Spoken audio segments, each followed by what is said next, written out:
Are you ready? The Kornelia Stephanie Show. Wake up to love, your call to action. Join Kornelia as she empowers others to live heaven on earth. Kornelia teaches listeners how to be the authority over yourself, embracing your inner guru. Feel yourself uplifted into limitless expansion, integrating ease and grace in a changing world.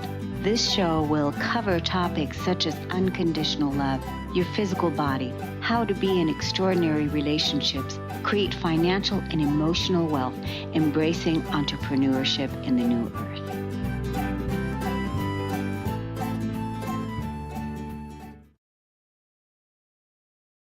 Hello, everyone. Welcome to the Kornelia Stephanie Show. It's an honor and a pleasure to be with you. I have my beautiful co-hosts with me today. We're going to be talking about the divine masculine, one of my favorite subjects, along with the divine feminine, one of my favorite subjects. And we're talking about the new earth and how do we navigate ourselves in the new earth, leading in with the divine masculine and the divine feminine at the helm. So let me introduce you to my co-host today, Cate Shultz. She's been here before, and she's also a founding member in the KS Media Group. You're going to be seeing a lot more from Cate because we've definitely got our fingertips in everything that she's doing and bringing to us right now. So I'm excited about introducing you to her again. Cate Shultz is an author, a life coach, and mystical weaver. She works tirelessly to make the world a better place. In all she has done, she considers her 3 divine sons to be her chef d'oeuvre. Today, she joins her youngest son, Kennan Mighell, 28-year-old biologist and traveling mycologist, to discuss the divine masculine and how it plays such an important role in the emerging new earth.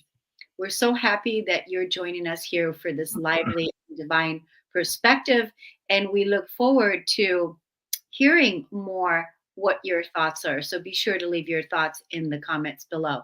Welcome to the show today. Thank you. We're excited to be here. Good. Hi, Kennan. Nice to meet you again. Thanks for having us. Nice to meet you too. And there's one more co-host that I should introduce everybody to. Yeah. This is my puppy Truffle. He comes with me everywhere, whether in the physical realm or the internet scape. Yeah, he's also a girl magnet. Yeah, he is a girl magnet. Both of them actually are, right? Well, a little bit. There's some truth to that for sure. So how does it feel to be on a podcast? Let me ask, is this the first time the two of you have ever been on a podcast together? Yes. Yeah. We've both been on individual podcasts, but this is the first time together. And actually with any of my sons. So as I said, as you read, I have 3 sons. Kennan is the youngest of the 3 at 28. So 28, 30, and 32. And when I said chef d'oeuvre, it means my masterwork. My masterpiece really is these 3 beautiful humans that have really, I created, I guess they came from me, but they really came from the universe, and they've been such a gift to me. And I believe that they are a gift to the world. So I'm excited to be here with one of them. Well, I just want to say they made good choices when they chose you as their mother. Yeah, absolutely. Right. So they were right on spot to make sure that they chose the right mother so that they can come here and do the work that they're doing. And I just want to acknowledge that this is the first time that the two of you are on a podcast together, and it's happening right here. The beautiful thing about having a podcast, the way that we do it here at Transformation Talk Radio, and also having our Do It Yourself podcast, where we can, not do it with a producer, but we can set it up when our times work. And as long as we know how to play the intros and outros and load it all up, which they've trained us on how to do it, we can do it. And so it's so fun to be able to have you here today and talk about the divine masculine and the divine feminine. So Cate, you and I had this conversation on a couple weeks ago where what did you say to me about the discussion that you were having with Kennan about the divine masculine? Well, as a part of the KS Media Group, I attend the weekly meetings that we have that are so inspirational and so full of great guidance. And so I hate to miss them, but I told you I have to miss this one because I'm spending time with my son who's coming to stay with me for a while he sort of figures out his next direction. And then afterwards, and I texted you and I said, that was such a great decision to not go to the meeting, but to spend that time with my son, because we had the most amazing discussion. We talked about, well, basically the way it started was, so Kennan has been having some physical things. He had some back pain on his right side. And I had a very similar experience years ago and found that the root of that pain was actually an imbalance in my masculine and feminine energies, because your left side is your feminine side that is receptive and your right side is your masculine side that is all action oriented. And I was overly action oriented. So I was sharing that with him. And I said, so maybe your back pain has, something to do with maybe an imbalance, something to think about. And so we started talking about masculine and feminine energy. And do you remember where it went from there? Yeah. Well, that got me thinking just about the balance between masculinity and femininity within myself. And we were kind of just like, okay, yeah. So, I mean, divine feminine, obviously people are, you hear people talk about that all the time. The divine feminine is a really important topic that's been gaining popularity, and for good reason. I mean, I think that the divine feminine is an extraordinarily important facet to life on earth and every individual person's personality, whatever their sex or gender. And so we were like, okay, so divine feminine, yeah, that's all the rage these days. What about divine masculine? Because it seems like all we ever hear about is toxic masculinity. Especially for me growing up, I was just sort of like steeped in this, I was an adolescent in this, like what I would call a fairly toxic masculine cultural framework, which left its imprint on me. And then as I sort of became an adult and, became an individual navigating friendships and romance and work and play and all sorts of things, it seemed like the only context in which I heard discussion of masculinity was in it's a toxic power that has been oppressing and subjugating cultures and people, since whatever, as far back as like the beginning of the agricultural revolution. So we started talking about like, well, what is the divine masculine then? Yeah. Because if there's a divine feminine, there must be a divine masculine. They're the yin and the yang. They're not so much separate things as they are different poles of the same axis.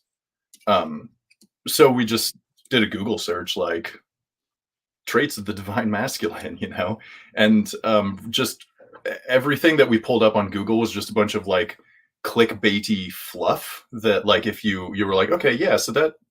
All right. Yes. Yeah, strength. Of course. That seems like a divine masculine quality. But then, we were reading these articles and we were just like, okay, so if you're going to just say, like strength and confidence and stuff. Leadership. Yeah, exactly. Yeah. Like if those are the traits of the divine masculine, well, it just kind of seemed obvious that all of the articles that we were reading were they lacked like a certain substance and perspective and depth. And it's just like, strength, leadership, assertiveness, all of these things, like all can be taken so easily to a toxic extreme. And I think that's the problem. So we were starting to think, right. So he would, these were coming up and that's exactly what he said. Yeah. But he said, those are even the people that are like destroying our world they have those same traits, they're strong, they have leadership, they have confidence. And so none of the articles addressed the way that those traits become toxic or how they become divine. How do they become, what makes up the divine masculine? what is it? Is it leadership? Is it, is it strength? Is it courage? I mean, so anyway, so we had the greatest debate going back and forth, and we wrestled each concept kind of to the ground and said, okay, yes, leadership is good, but it has to be tempered by, another characteristic to, to actually be divine, to not be abusive, to not be toxic. And actually, it was great because we had a really wonderful conversation. And then Kennan went and sat down and started writing. And I just, didn't say much. After a while, I said, what are you doing? And he said, I'm writing an article. I was like, oh, that's cool. I read it afterwards. And then he said, I just published it on Medium. So it was his very first article that he ever wrote and published. And it was, well received. People thought it was, well written and very insightful. But we can go over, if you want, those traits. Do you want us to tell you what we came up with? Well, I think it would be timely to do that, and really looking at what our perspectives are, right, and share different perspectives so that we can see, and hear everyone's perspective. So yeah, I'd love to hear what you have. Yeah, because I mean, honestly, Kornelia, I thought, I've raised these sons, to be, in my mind, I'm thinking they are the divine masculine, but they, to actually be able to put it down and, nail it down exactly what that is. I think it helped clarify things. So actually, Kennan's got that article. He'll just highlight the different ones. Sure. What they're tempered by. We don't have to read all the details, but. Yeah. So I guess we'll just start with the first one. Like I mentioned, strength, I think, is a classic masculine trait. But in its divine form, it's tempered by gentleness and vulnerability. Right. Because strength can be misused, obviously. I mean, we see strong men, we see military, we see people going into war being strong, right? So it's either toxic or it's divine, and gentleness and vulnerability we thought were the qualifying features to make it divine.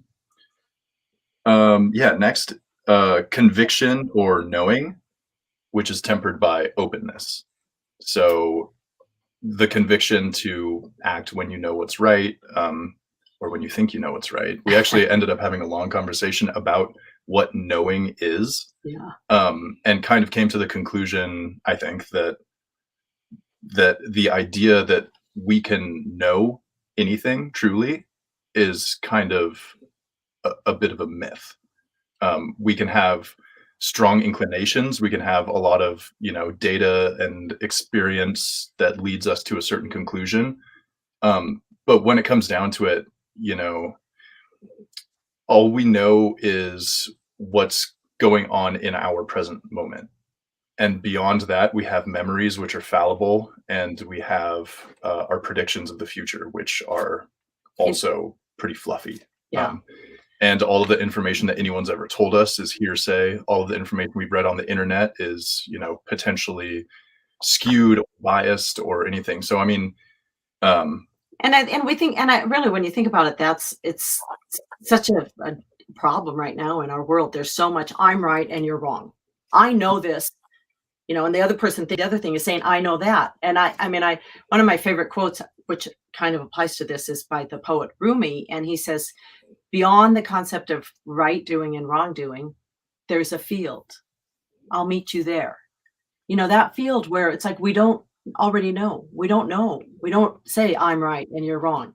We're open to all the possibilities.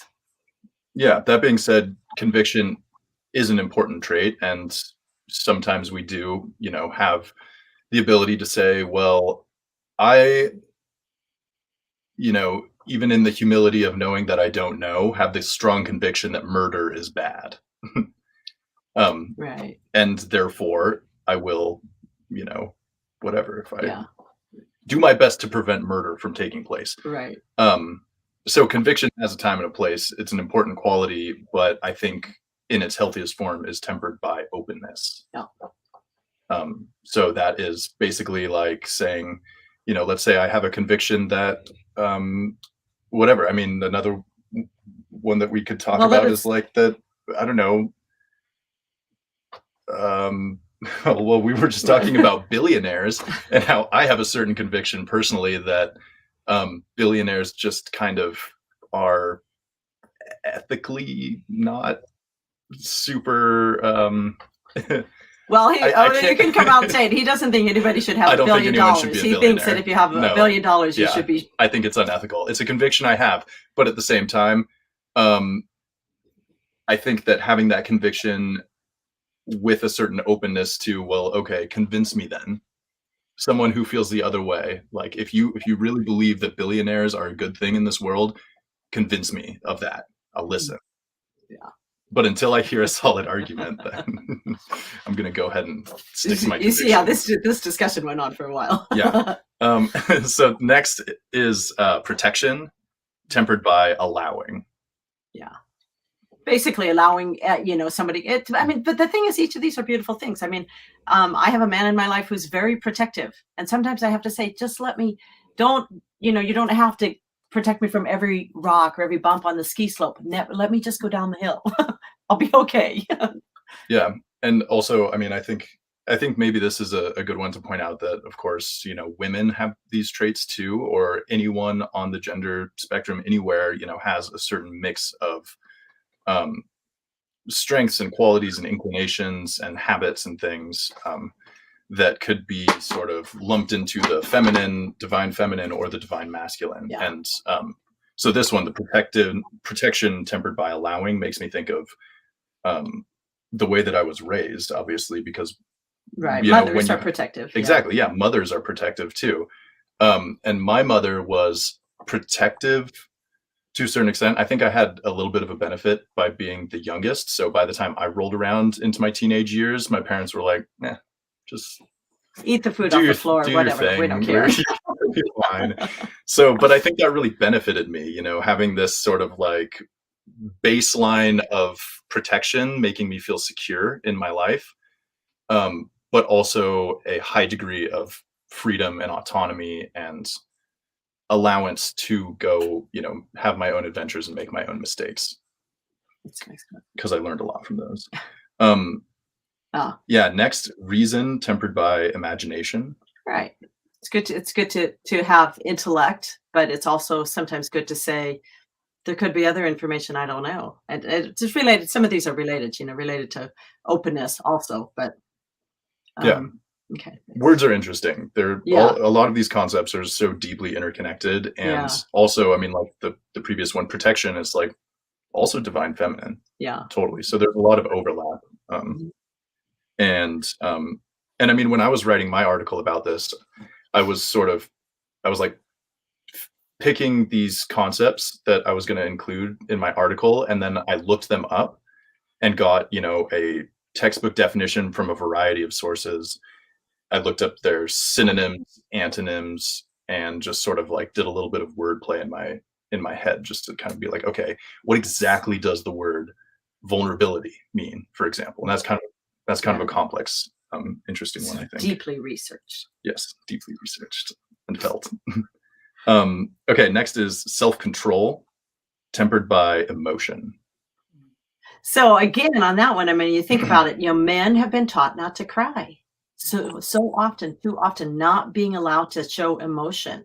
And I think that's such a sad thing for men, but I also think it's sad for women. I mean, it's sad for all of us. So, when these things are out of balance, we all suffer. The men suffer and the women suffer, and all of our society suffers. So I think there's been a lot of, talk about that, allowing men to cry, and we just think it's important. And yeah. Definitely. I think emotional constipation is at the root for a lot of the problems in the world. Next, firmness tempered by yielding. Yeah. So again, kind of similar to the kind of like strength tempered by gentleness, just slightly different perspective. Action tempered by rest and restoration, which is one that is really speaking to me right now because like my mom mentioned, I'm here in a period of rest, which also, let me just say that I think there's this sort of stereotype of, the like millennial moving back in with their parents because whatever reasons, and I think it could be easy for a person in my position to just be like, well, I'm kind of a failure then, aren't I? Because I moved back in with my mom.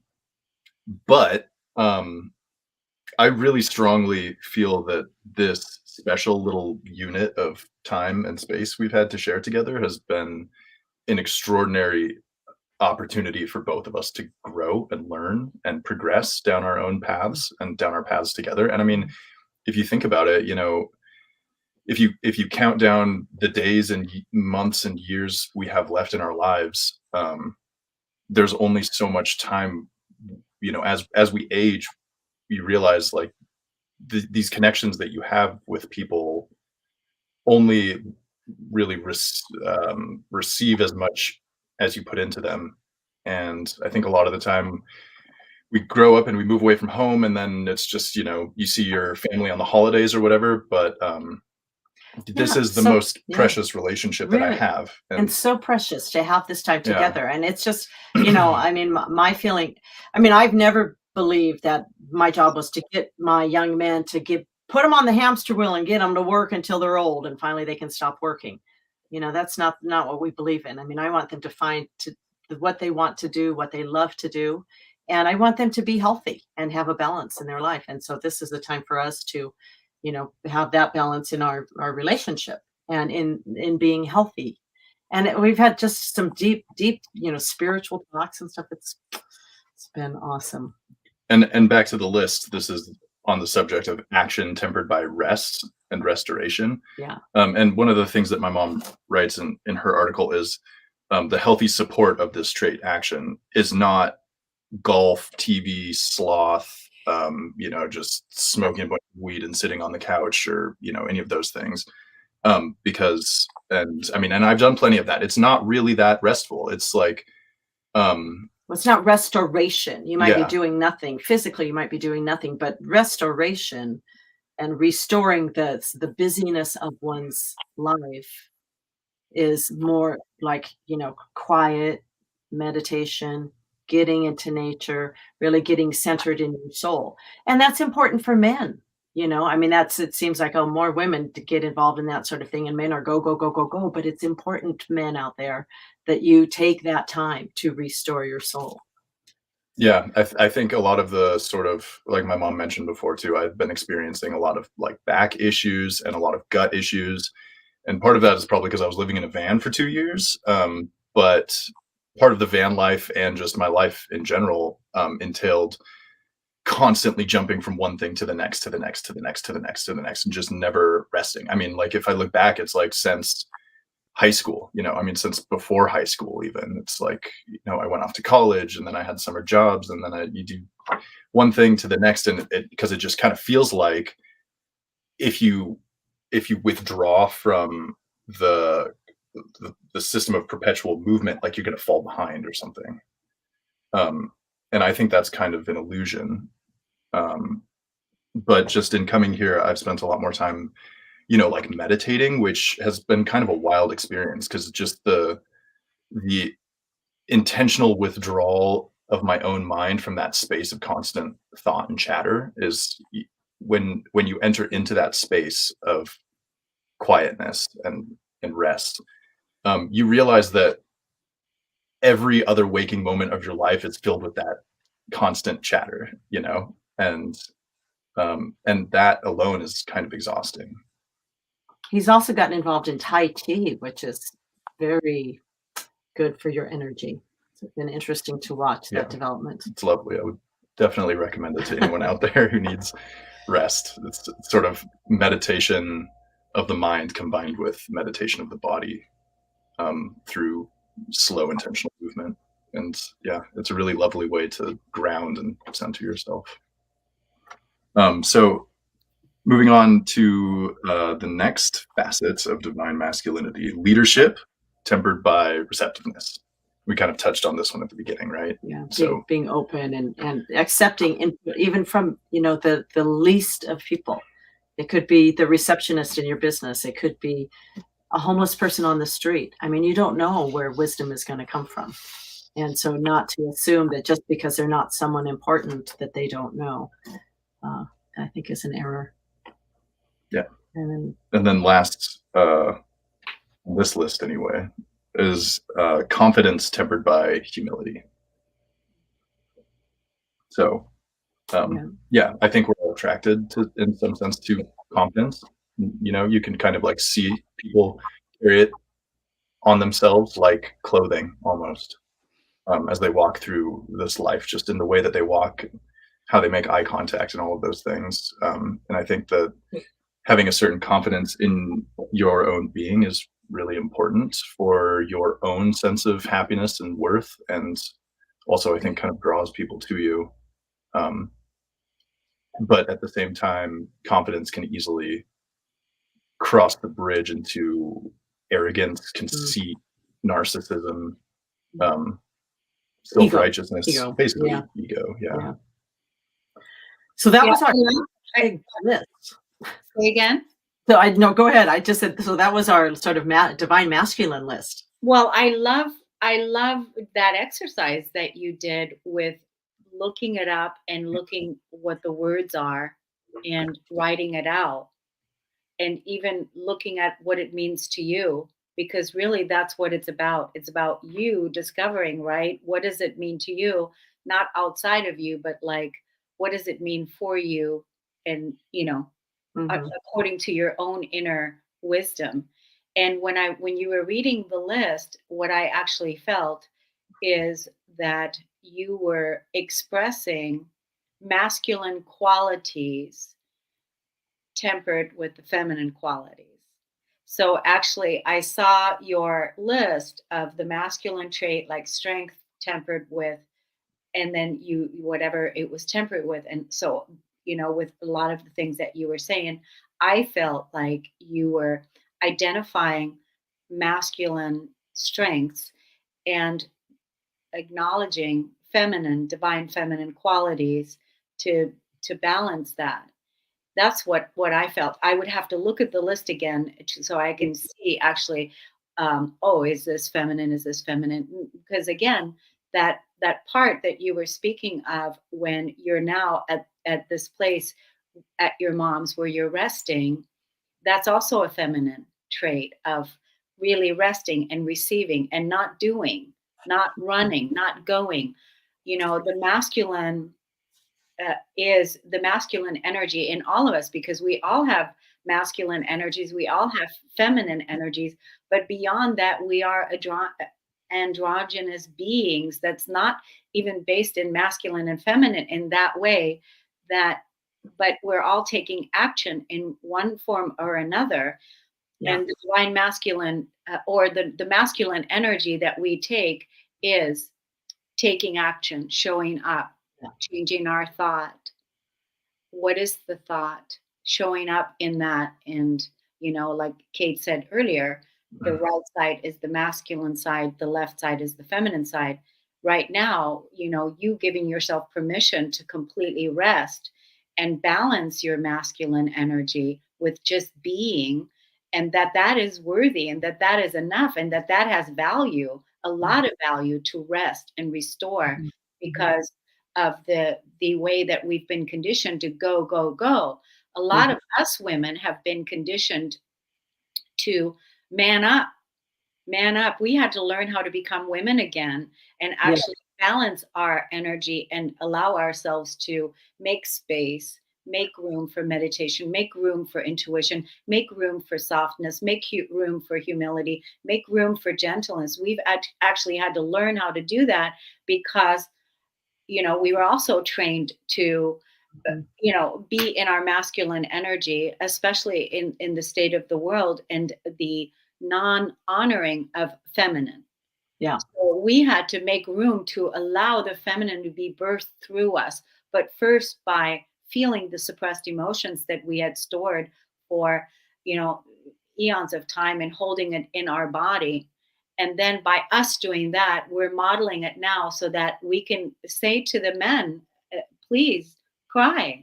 It moves me when you are in your expression and you're releasing the tears, because you're a human being and we all have feelings And so that's all part of the old world, so with your list of everything that you shared, that's what I saw, is that you were looking at the masculine strengths and energies, and then tempered by the feminine energies. And then overall, it's so that we can really become in balance and take that inspired action of being and doing. And, so, yeah. No, I totally agree. And what you said is true. I mean, really at the end, we're all just human.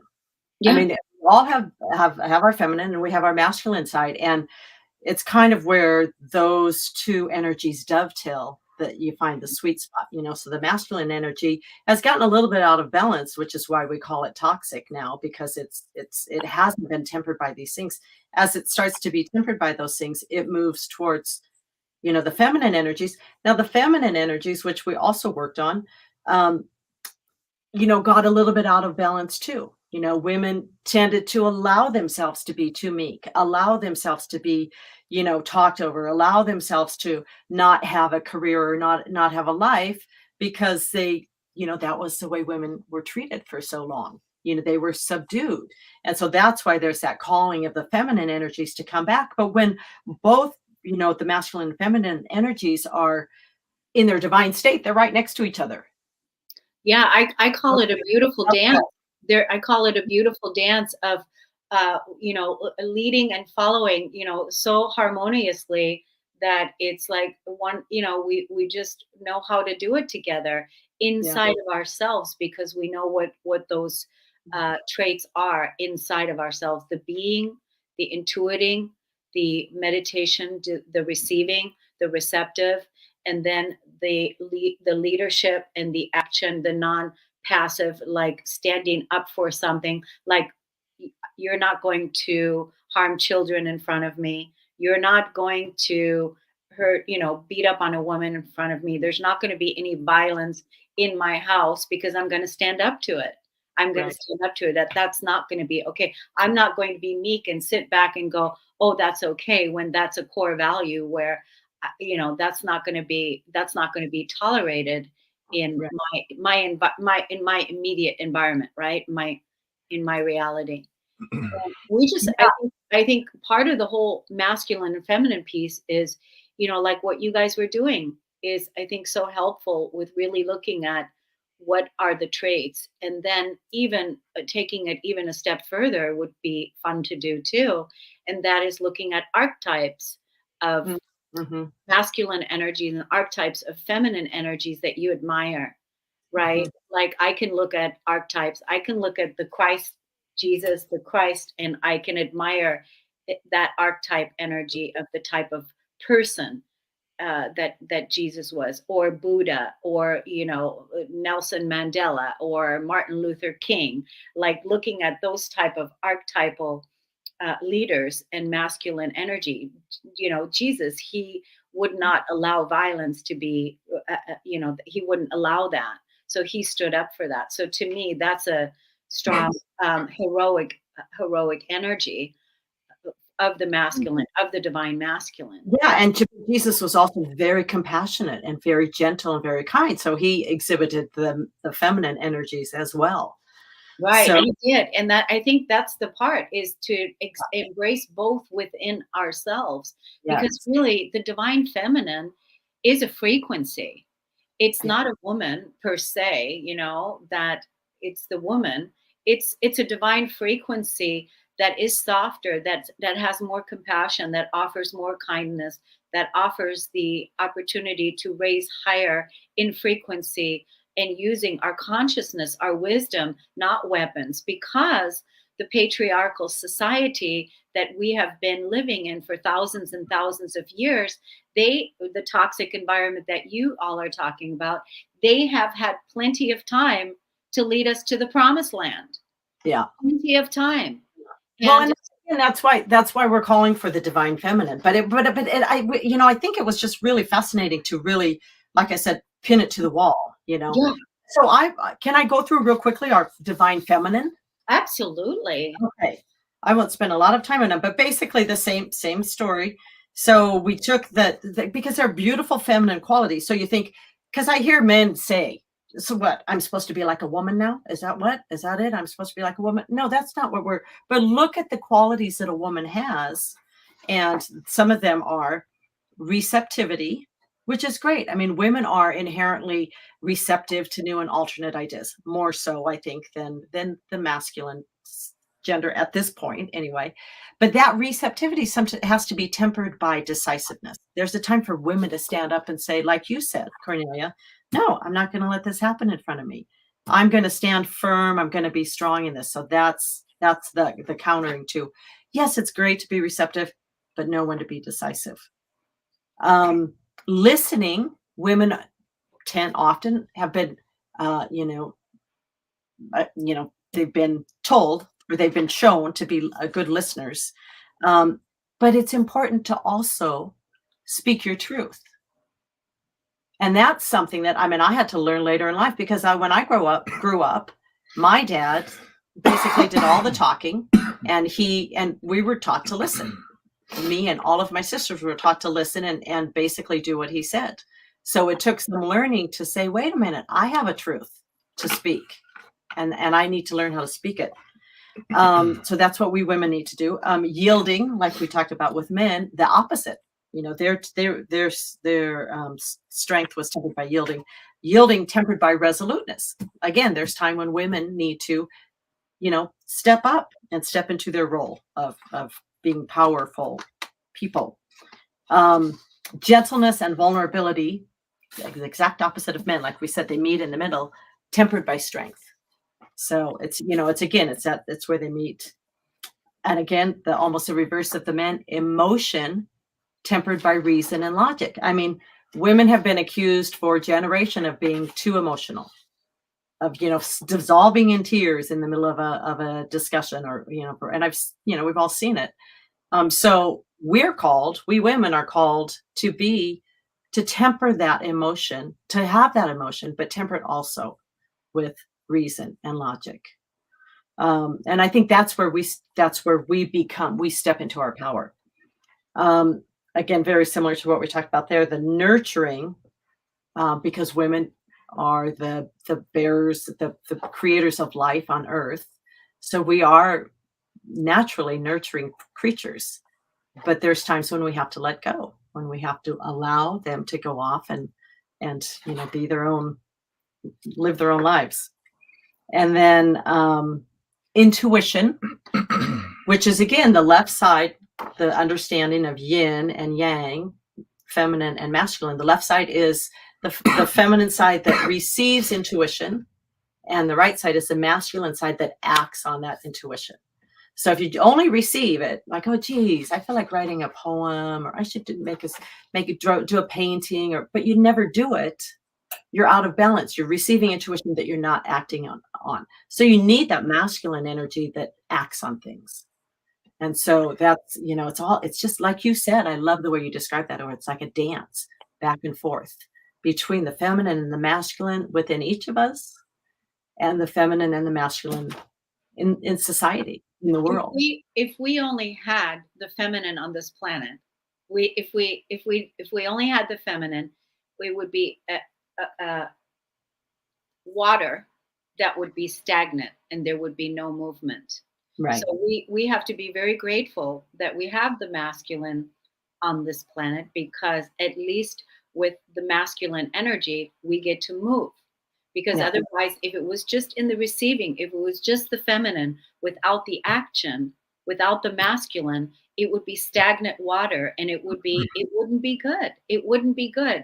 So to be able to really embrace and know, I love what you guys did with, identifying that by looking at what are the traits, and then also the meaning of the words. What do the words mean? What does the word vulnerability mean? Because really, truly, how can one person really know what something is unless they can define it for themselves? Because otherwise you're always going to be looking outside of yourself for the answer. But if you know the meaning of vulnerability, like for instance, that I'm open here with you, and I'm going to share a story that's private to me, and I'm open to talk about how something of my past really Right. hurt me or whatever, that would be me showing my vulnerability. And by me showing my vulnerability, I'm now modeling that way for others to see, oh, it's safe. It's safe to be vulnerable. It's safe to be open. But first, we have to even know what the meaning of these words are and, Right. what it means.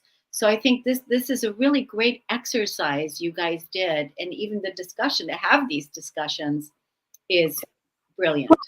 Well, so what I'd love it if Kennan would tell. Part of what he told me was how he has kind of squashed his felt shameful a little bit for his masculinity because he grew up quickly. Anyway, you tell the story. Yeah. Because I think he's gone almost like a pendulum, to the other side and really worked on his feminine energy, which is beautiful. But how'd you get there? Yeah. So let's see. When I was like in early middle school, I just sort of like shot up and got very large very quickly. I was just like, he had facial way hair at bigger than all the 13. other kids, which like in a way was definitely being raised in that, adolescent, fairly toxic masculine culture that I alluded to earlier was such a blessing in so many ways, in so many just like structural ways. In that basically, I was good at sports. I guess I was kind of like a presence. I didn't have to feel insecure about my body not meeting the toxic, societal norms of what a masculine body is, because I was just like this big kid. Well, he was big, good looking, and tall. Thanks, I mean, I know you can't say it, but I can say that for you, honey. He's still big and good looking. And he's tall, and so Thanks, and we actually talked. Yeah. Okay. Let me just get to the the point. I have always been a pretty like squishy person on the inside. I'll put it that way because basically I have a high threshold for discomfort, except when it comes to the discomfort of others.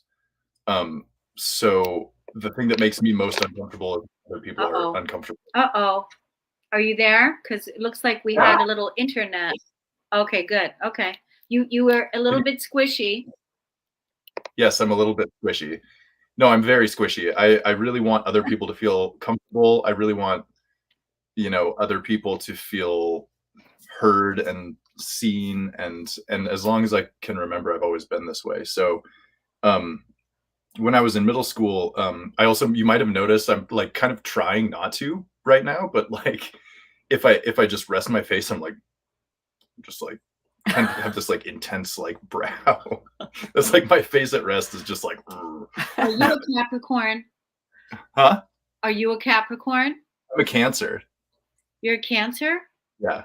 So you're, a Cancer. I'm just gonna have to say it. You're all about feeling.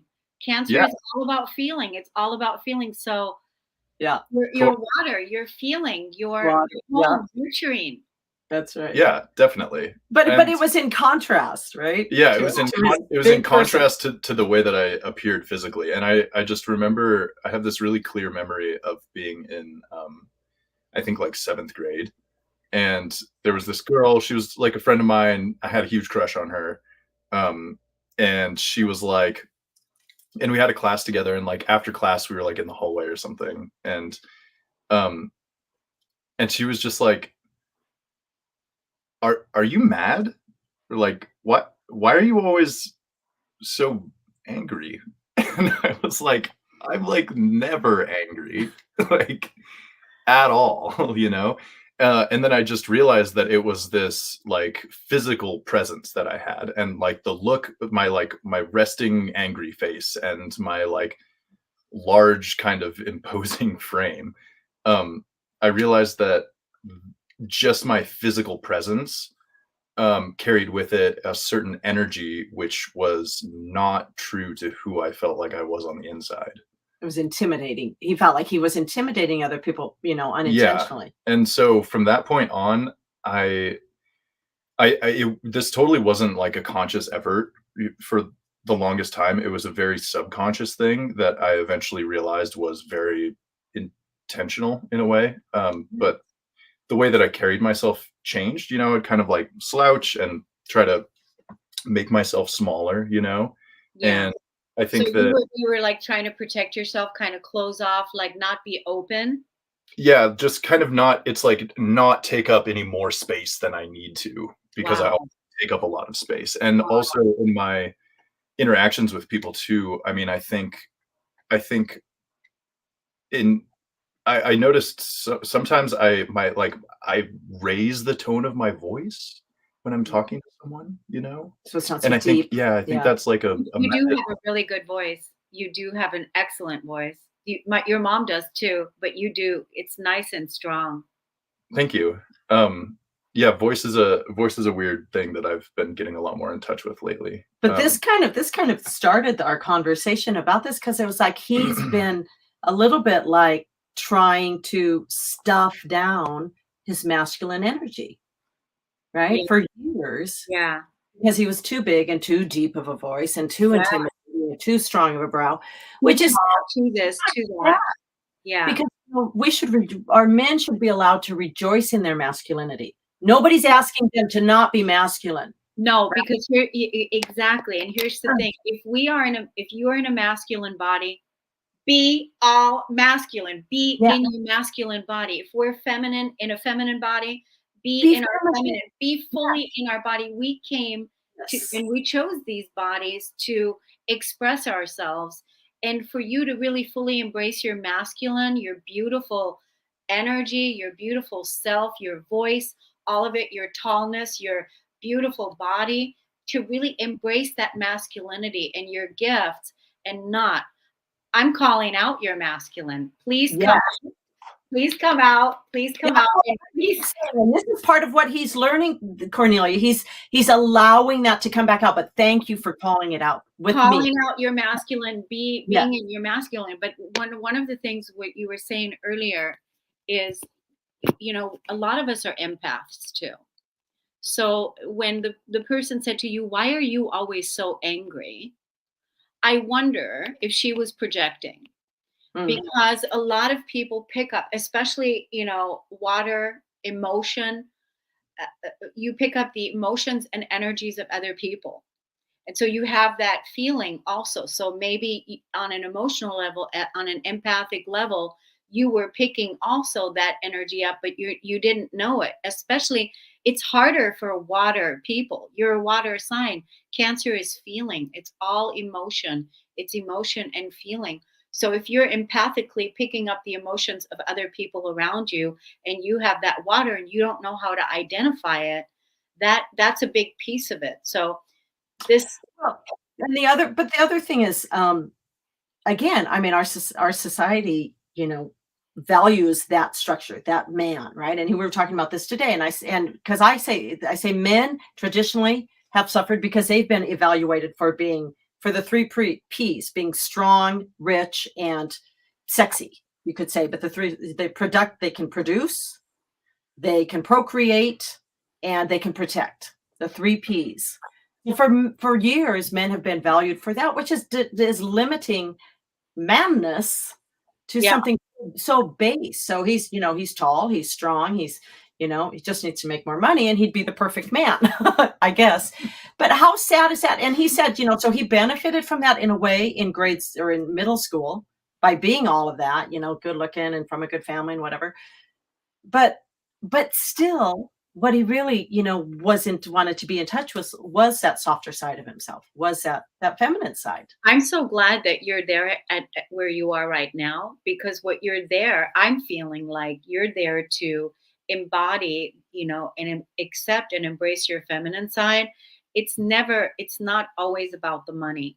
It's not always about the money. I mean, again, our society set us up that the men should have this, they should be providers, and all the things, and you should have this, and you should have that. However, your own personal soul journey balancing your masculine and feminine energy, the feminine has value, and to value the feminine in a space of being without doing. And when we're in that space, we're not earning unless you're receiving money from outside sources or whatever. But right now, this is not the time for you, obviously, to make money per se. You are there to be with yourself so you can bring balance and accept and embrace that softness. I find there's nothing more enlightening and wonderful when a man is balanced in his masculine and feminine energy, but standing strong in his masculine energy, but can bring it with the feminine too. Totally agree. And he doesn't care about the money making thing. I'm just, again, in the conversations with my sons, they all say it is still. And I said to him, I remember going to a party with some girlfriends probably about 10 years ago. So they were my age, the whole time they were going, "Oh, he's rich. Oh, look at how good looking he is. And he's rich too." It's like, really? Is that still how we evaluate men? Is that how we evaluate men? I mean, we women have to step up and recognize that that's not okay. That's not okay. That's not a man on that level. Right. And I think we want you to be emotional, but we also want you to be rich and good looking. I mean, okay. There's something wrong with that. So, and I asked her, I said, do women still, but surely millennials, girls his age, don't think that way. What did you say to me? I said, no, not really. It's all still true,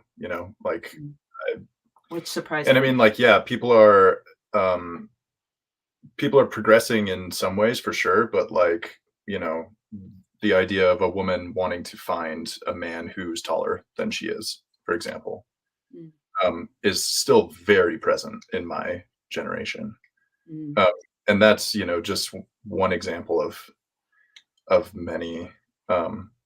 So I think that energy is still there, and I think it's kind of like a projection of unrealistic expectations, and it happens in both directions for men and women, to and from both men and women.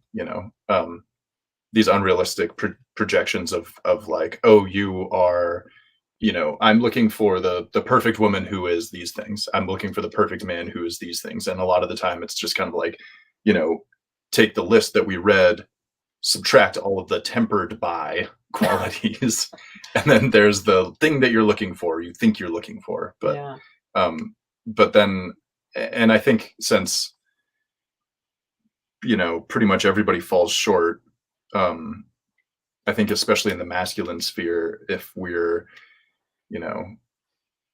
whatever, supposed to be like this strong, charismatic, like outgoing, funny, rich, hot, tall, drive a fast car, perfect, man, and if you're not, I think that's where a lot of insecurity bleeds in, and sort of the tendency to overcompensate in various ways, because you're like, okay, so I'm not or whatever, like, let's say someone rejected me because I wasn't tall enough or something like that, then I'm like, okay, well then I'm just going to be like more confident to compensate. I'm going to be like, overly confident, and then that, and then you fall out of balance in some way, and it's all just about balance. Right. So we come back to that, finding that balance within ourselves, and then the balance in society. Women allowing men to be both masculine and feminine, men allowing women to be both masculine and feminine, because on the flip side of that, I mean, I've always been a strong woman, and that's been threatening to men many times, right? I mean, they're like, oh, you're a little bit too much, right? But women should be able to be strong and be walking in their power, and men should rejoice in that, and we should rejoice in women and men who cry. So if the three of us, which is true, the three of us embracing and accepting who we are, and it begins with us. So when you're talking about the outside, it's we are already right here accepting and embracing our qualities of who we are. And that's really where it begins, right? So it begins with us, and then to stand in those values and in those principles, and bring as much joy to the self as you possibly can. And and eventually you will be attracting, magnetizing to you those right people that are a match, that are a match for you too, that they're vibing in the same kind of frequency that you are. But I think, what's happening out there with people feeling so disconnected and not really knowing what their values are and why they're making the choices that they're making, because they don't know the meaning of the words. They don't know what things mean to them, because they're still, consume, instead of creating, instead of really looking at what are their values. And I think that has a big part to do with it. But by all means, as a masculine energy, embrace your hero. You are a hero, that has a soft and kind heart and a beautiful gift to share. And that in itself is a beautiful gift for us. Totally. And I mean, that's it. It all comes back to letting each of us be our own self and, balanced in both sides. And part of our conversation also led to the discussion of, so what the Native people used to call two-spirit people, right? I mean, most of us are born with a dominant side, just like I'm right-handed, and when I kick a ball, I kick it with my right foot. My right side is dominant. Some people are left-handed; their left side is dominant. But in the same way, we're born with dominant feminine or dominant female energy, dominant masculine energy, but some people are born with two spirits. They're both dominant female and dominant masculine, or feminine and masculine. And, it was interesting for me to read about that and study it up a little bit more. And Kennan actually has immersed himself into that culture a little bit more. People that are transgender, people that are lesbian, people that are gay, they have strong, both masculine and feminine energy, oftentimes. And those people were revered in the Native cultures. They were people that came to Earth with balance. And I think our society's not accepted that, and our society has forced them to be one way or the other.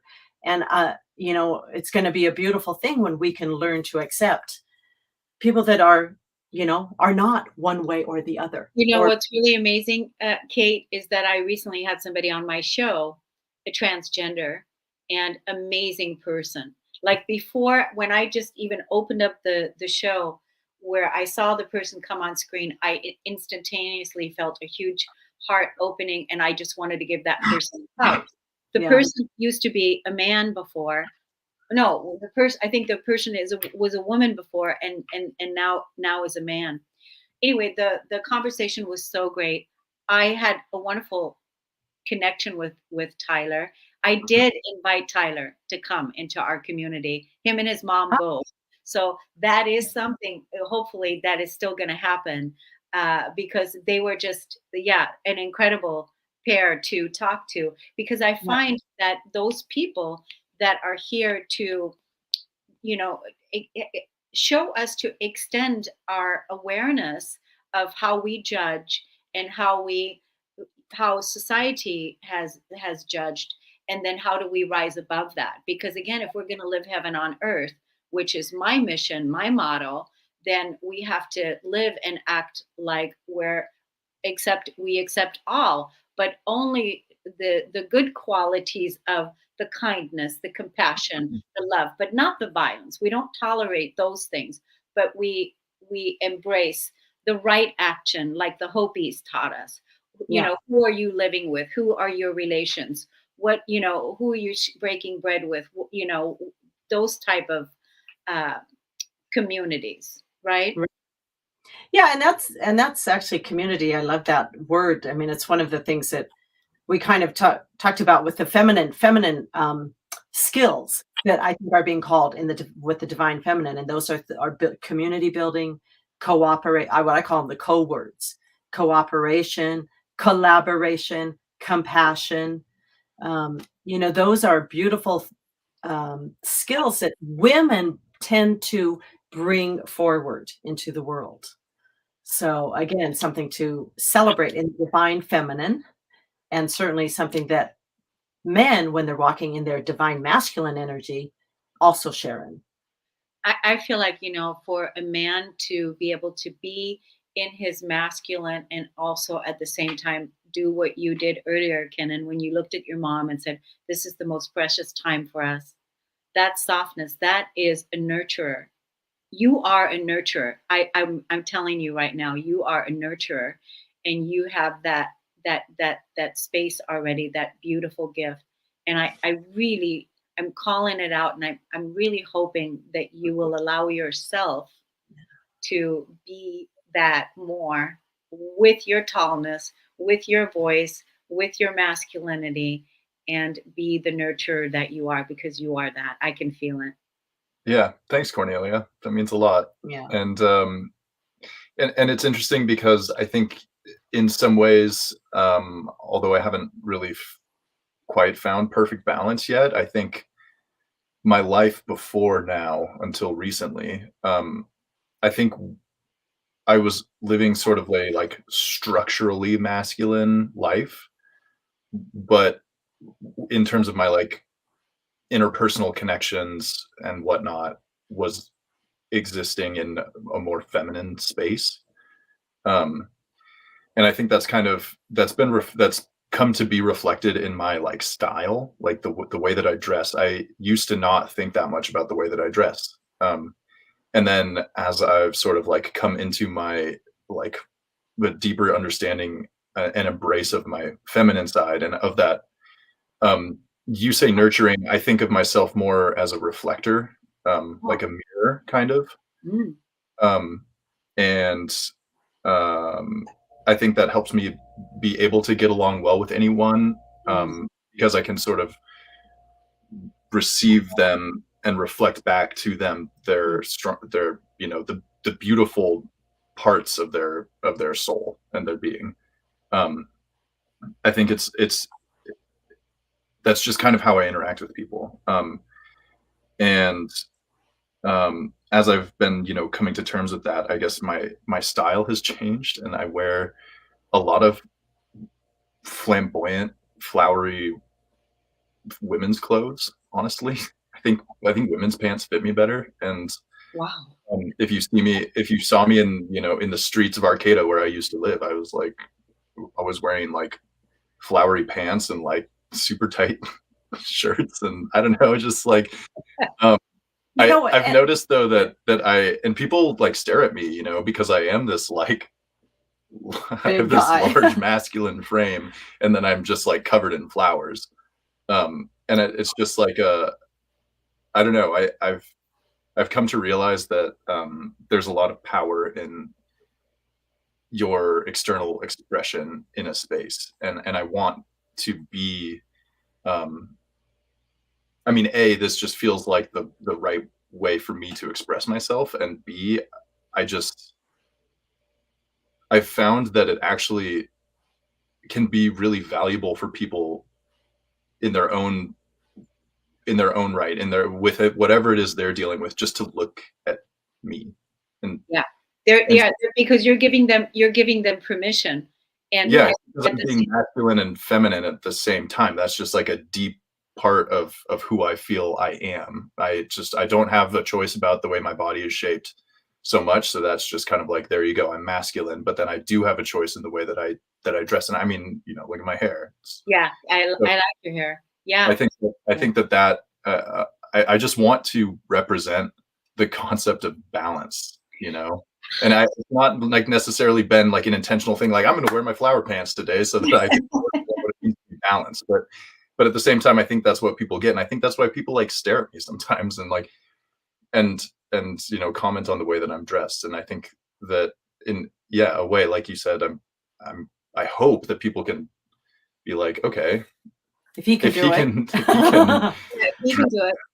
Yeah, and if you feel really good about it, I feel like we need to break the walls down, like the way society has conditioned us, and give each person more permission to be who they are and intuitively choose what they want to wear. What do they want to wear? What are you intuitively called to wear today? Because intuitively you're expressing what gives you pleasure. And by golly, Have we ever made that a priority? Yeah, and let me just say too, I mean, for me personally, I mostly only shop at like thrift stores and stuff.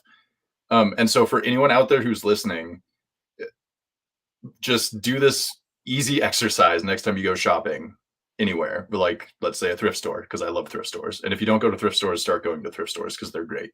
But if you're a man, walk through the women's clothes. If you're a woman, walk through the men's clothes. Genuinely, and look at things. Look at a pattern that you think is appealing. Like if you're a man, just go into the women's clothes. Figure out what size pants you are.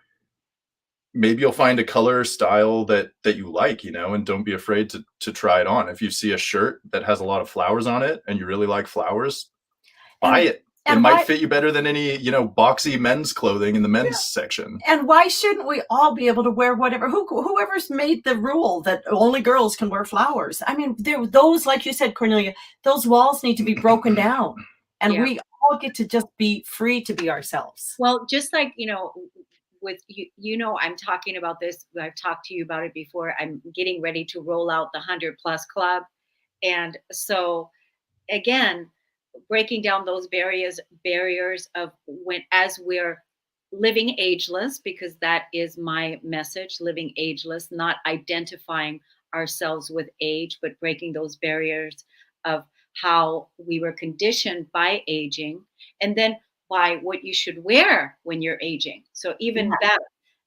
breaking all those things need to be broken down, and we need to go back to the intuitive self on what you're feeling called intuitively that brings you pleasure to wear. Personally, I like wearing a man's shirt. When I first get up in the morning and just put that shirt on, that's it, just that with my cup of coffee, that's a nice thing to do. So, we have to wear what gives us pleasure, not what society says we should wear or do.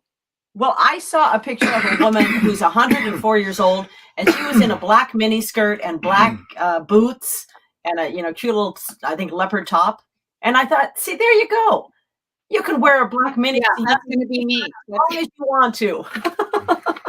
That's what we need to do. We have to break all the barriers. We have to break all the rules, because again, we're the ones that are creating the ripple effect. We're the ones that are creating the change. The more that we accept ourselves individually, that's how we're making the change, and the world eventually will catch up. But at least in the meantime, look at we've got a vibe. We're attracting the right people, and that's the main thing. I think this is a great discussion. We should do it again. It'd be fun. Yeah. We should do it again. Maybe when you come back from Greece, we should do it again. Are you going to be there the whole time? More or less, yeah. I'm going to be here for the next few months. I'm not going to be here forever, but I'm definitely going to be here for a few months. I'm thinking about moving to Portland. I'm sort of trying to figure out where to guide my life next. He has a master's in mycology, so there's a lot of things I feel like I could do, but the sort of prescribed like pipelines, like let's say, maybe going and working for the Forest Service or jumping back into academia, like doesn't really feel right to me. He actually said to me, hopefully I can say this. He said, you know what, maybe I should coach masculinity. That's good. I like it. Right? I like it too. I like it. I mean, yeah.